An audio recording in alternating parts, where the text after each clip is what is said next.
Hi, Prince, UK Self-Defense Green. Time to sharpen the blades. Oh yeah. Just want to say a very quick thank you to the two gentlemen I spoke to yesterday in Birmingham City Centre. They were a married couple actually. They're into martial arts and they've subscribed to my channel. And they came up with the most amazing, well, I found a fascinating question. It was on a thing called the straight blast or the choi. Now, they wanted to know why I was demonstrating a different form of the choi, or it wasn't the choi. And this goes back to a video that I posted and told you about loose technique, okay? Because I do practice my technique and I nail it, but in a conflict situation, then in self-defense, I mean, it doesn't really matter because all you got to do is try and save yourself from that kind of aggression. Okay. The choi in a lot of systems comes from, I believe, Wing Chun. I expect there's the same in Panatook and I expect there's the same in Silat. I mean, but all I know is from my research, it comes from Wing Chun, and Bruce Lee named it the straight blast. Now, what is a straight blast? The straight blast works on the center line principle, where there's a center line, and if I'm in this position there, I want to strike. I want to make sure that I strike and I hit somebody right in the sternum. Okay, right? Now, from the side, the choi is kind of, it depends how you do it. I mean that's straight. That's the kind of principle it is where you're landing with the lower three knuckles in that position, and it's just a very quick boom, boom, boom, boom, right? It's how you want to do it. I'll demonstrate what I mean on this. Okay, right? Now, this is just a very simple demonstration. It's not in the perfect angle of alignment. I'm just going to hit. Okay, right. So I'm here now. The chicken joint, a small hit. That's all it is. Now, the difference being, what I teach is what I call the cyclone or the speedball strike, and the speedball strike is that, right? Okay, it's slightly different. The speedball strike is that, okay, right? So you're doing that kind of thing. Now, notice the fundamental difference. If I'm here, okay, and I'm hitting boom, boom, boom, boom, boom, boom, boom, boom, right? As a choi, okay, and I'm hitting like this, okay, right? From there, you see the fundamental difference? Now, would that do as much damage in the street? Let me have a look.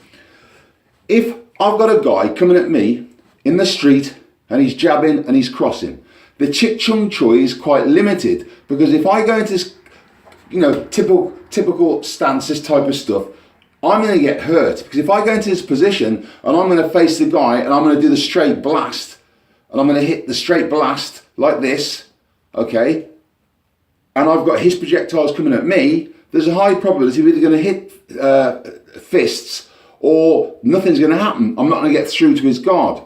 Now, if I've got a guy that comes through, say, and he throws a big round hook to my head, so you're there, you're throwing one of these round big shots to my head, okay, right? If I go up into this position and block, and at the same time strike, that would allow me to come through to choi very, very nicely.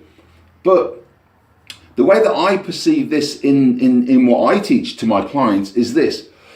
When there's trouble coming head on, first and foremost, as we go into this position, okay, right? Now, in certain systems, I have a thing called the waslick. Now, the waslick is this type of movement, okay, right? And it's designed to go through and take somebody down, right? But I combine almost like the waslick, okay, with what they call the bong sao. The bong sao is where you go in, it's the wing arm, okay? So you go into the side, and that's the bong sao. We're going to the tan sao here, right? So I'm doing an organic version of that. So it's a combination of the two. So from here, okay, if I say to a client, show me how to do the doggy paddle, they do this.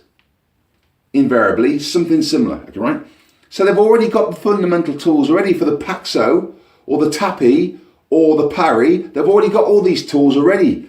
All I'm trying to show them is how to add something on without having years of training, like I do. So I'm here, there's a flurry of punches coming at me. I believe it is a better option and defense if I go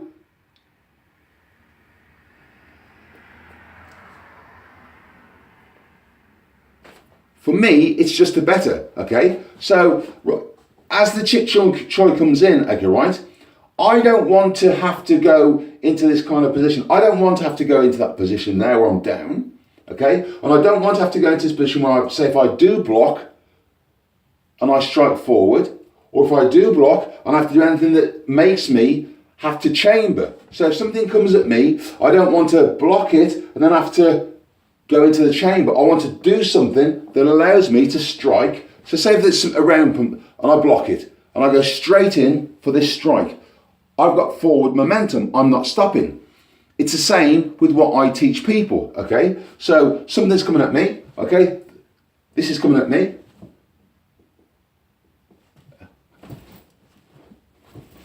See? So I go in, then I can do what I want at the end. That's the fundamental difference. Now, they said to me, would my technique work the same as chiptune choi and do the same kind of damage? Well, of course, if you get an opening and you hit somebody in the sternum, right down the centre there, or in this area here, you're going to cause a lot of damage.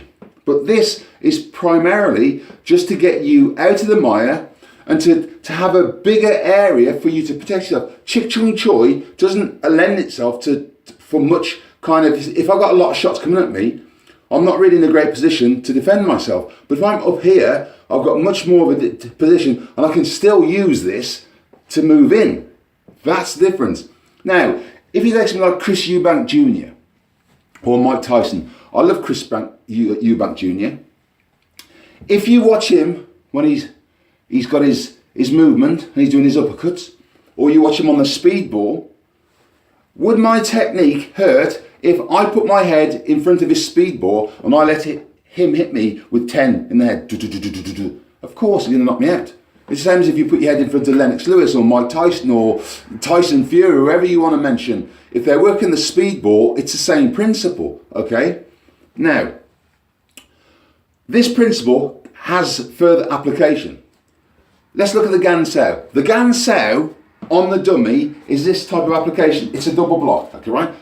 See that? It's a double block, right? Now, I call that the crisscross. So say there's a big shot coming around here and I block. I can automatically follow through. I haven't got to stop. It just carries on. Do you see? It's got momentum, okay? I haven't got to stop and then go back and chamber, then hit like this. I don't want to do that. I want to have momentum to hit the person straight away. So for instance, a low line shot comes in, boom. I go in,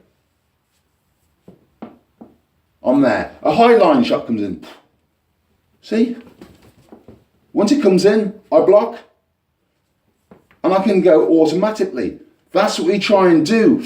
In modern day systems, we take the 106 forms from original Wing Chun and the 12 forms that I do from Master Wong's system on the wooden dummy, and then you add everything that you've done in your life and it just kind of flows together. It never ceases to amaze me, one of the questions these guys asked about how beneficial is having a wooden dummy. Let me tell you this, okay? All my life I've done martial arts, other martial arts, boxing, quite a few different things, mainly full contact karate and following Bruce Lee's philosophy. This here, for me, has been one of the greatest tools I've ever used. I've got this 24/7. I've used this for an hour every day for the last 3.5 years, okay, right? And what happens with this is, it's like giving a kid a guitar. You can show them how to play the guitar, but you leave them in their bedroom and they play it, they become like Prince. You give a guy, a young kid or a boy or a girl, a paintbrush, you show them how to paint, you leave them to it, they could become the next Picasso. If you give somebody a piano and you show them a few basic notes on the piano and you leave them, that kid has got the potential to become Mozart, right? That's what we're like as a species. I'm telling you, man, this piece of apparatus is, for me, one of the greatest apparatus there is in the martial arts.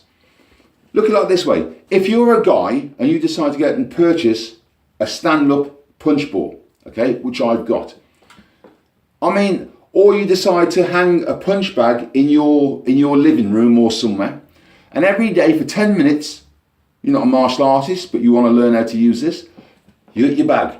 What would you be like in 3 months' time? Oh man, you're going to be pretty devastating. I mean, you see guys with these speed balls, when they're first going to bump, they can't even hit it. But once they've been on it, they can move, they can parry, they can sidestep, and all of a sudden they start then putting their own movement in it. They start bringing out their own natural attributes, and you see them around, you think, "Blow a minute, that's fantastic." So the whole point is about the strike that I teach people is it's a generic strike. And as a guy who's had a lot of aggro on the street, which I don't do anymore, this is more applicable, okay? It's up to you. You try it in your system and you see it, right? Because there are two separate applications. Of course, choi is a fantastic strike straight down the middle. And if you manage to parry and get down to the center line and close enough in to hit somebody with a choi, then boom, fantastic. But in my system, I'm not trying to get in at first. What I'm trying to do, I'm trying to get my distance so that I'm ready at arm's length. So as anything that comes at me, the first thing I want to do is strike in to the fists, okay? Whether it be an elbow strike into the extensors, you know, up right into the fist as the fist comes, and I smash into the fist, down into this fist, step in with a bong sao or an elbow, or you know, straight in to the muscle belly, okay, or into the sternum, right way through. So you parry and you go straight into the sternum and you hit right into the chest or the lower face. The whole idea is to have things that just naturally progress and move forward, not so as I have to re-chamber. I want to do something that allows me to move forward, okay? And that is the analogy that I'll give you today. Thank you very much indeed for the two guys that asked that fantastic question. If you like the tips that you're getting on my channel, and I'm getting quite a few subscribers now, and a lot of people that are looking at this this channel, I mean, please let me video you, because a lot of people just don't want to be seen on film, and a lot of people say, well, I actually do demonstrate, and you know, I kind of, it's a bit painful. I mean, I'm old school, so you know, we're Okinawan, we smash our hands into a lot of things. But I will show you that on a different video. I'm also going to talk about spatial awareness and how I train for multiple attack. Okay, right? It's very, very simple. You've got to have your front game on. Once you get your front game on, you look at fighting like it's a clock. That's 12 o'clock. That's 6 o'clock. 9 o'clock and 3 o'clock. When you get that kind of principle in your head, it just follows you around. It's like a compass, you know, 300 odd degrees of turn, okay, like the angle of turn. But we'll talk about that at a different time. Thank you very much indeed. If you like what you see, subscribe, and I'll see you later. Yeah.